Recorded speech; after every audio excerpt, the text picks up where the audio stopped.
நமஸ்தே. ஸ்ரீ பரம்ஜோதி கல்கியின் அற்புதம். நான் பெங்களூரை சேர்ந்த ஜோதி பாலு.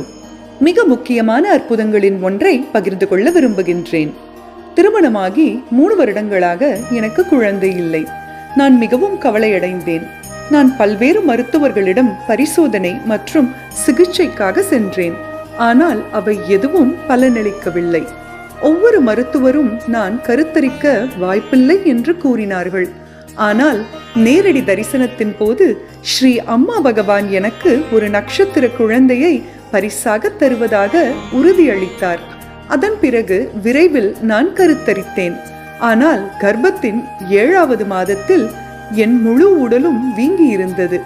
நான் ஒரு சாதாரண பரிசோதனைக்காக மருத்துவரிடம் சென்றேன்.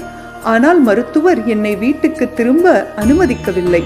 தாய் மற்றும் குழந்தையின் நிலை மிகவும் மோசமாக இருப்பதாகவும் அவர்களை காப்பாற்ற இயலாது என்றும் மருத்துவர்கள் எங்களிடம் கூறினர். இரத்த அழுத்தம் சுமார் 240 அளவுக்கு மிக அதிகமாக இருந்தது. மருத்துவர்கள் என் கணவரிடமிருந்து கையொப்பங்களை பெற்று தாயையோ அல்லது குழந்தையோ மட்டுமே காப்பாற்ற முடியும் என்று கூறினார்.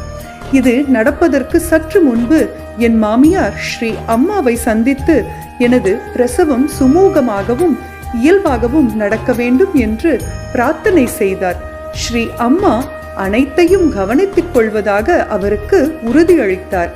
என் அன்பான ஸ்ரீ அம்மா பகவான் வாக்குறுதி அளித்தபடி மருத்துவர்கள் அறுவை சிகிச்சை செய்தனர். குழந்தை பாதுகாப்பாக இருந்தது. அதே நேரத்தில் என் நிலைமை மோசமாக இருந்தது. கிட்டத்தட்ட 11 நாட்கள் நான் தொடர்ச்சியான தீட்சை மற்றும் பிரார்த்தனைகளுடன் ஐசியூவில் இருந்தேன்.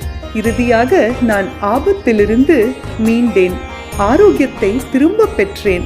எனக்கு இப்போது ஒரு நட்சத்திர குழந்தை உள்ளது. அவர் இப்போது ஆரோக்கியமாகவும் மிகவும் புத்திசாலியாகவும் தெய்வீக குழந்தையாகவும் இருக்கின்றார். மருத்துவர்கள் இதை ஒரு அதிசயம் என்று அழைத்தனர். ஏனெனில் 1 லட்சம் ஹெல்ப் சிண்ட்ரோம் வழக்குகளில் 1 மட்டுமே தாயும் குழந்தையும் உயிர் பிழைக்க வாய்ப்பு உள்ளது. ஸ்ரீ பரம்ஜோதி பகவதி பகவானுக்கு அனந்த கோடி நன்றிகள்.